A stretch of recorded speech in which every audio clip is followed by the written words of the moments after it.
Okay. Tunaenda safari pamoja. Kuna swali lingine ambalo pia imeulizwa hapa. If United Opposition waamue kwamba Riggy ndio presidential candidate, wewe utampigia kura na kumpigia campaign? Ndio. Okay. Ndio. Mbona nichukie Riggy?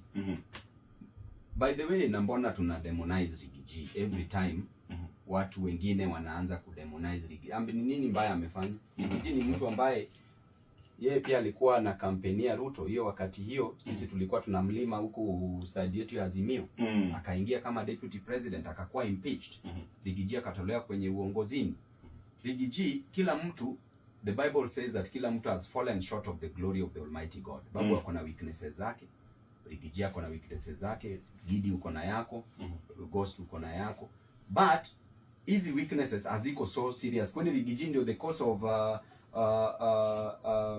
unemployment in Kenya? Si yeye. Riggy ndio the cost of taxation in Kenya? Sio yeye. Riggy ndio ameleta SHA? Sio yeye. Riggy ndio ameleta hii maneno ya housing levy ya kukata tax ya watu? Sio yeye.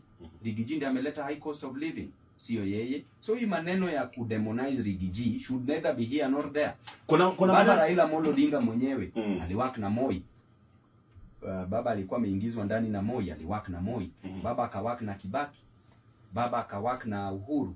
Baba akawork na Ruto.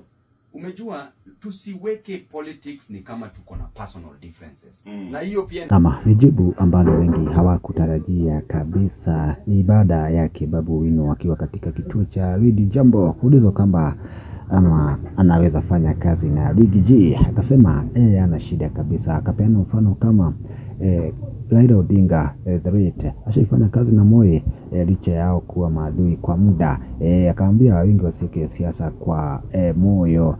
Maoni kwa mengi. Tunaona Marikia anasema lakini Babu hapo nayo sijakubali maoni yake pale. Kuna Omosh anasema Riggy is unexpectable in Luo Nyanza, come rain come shine.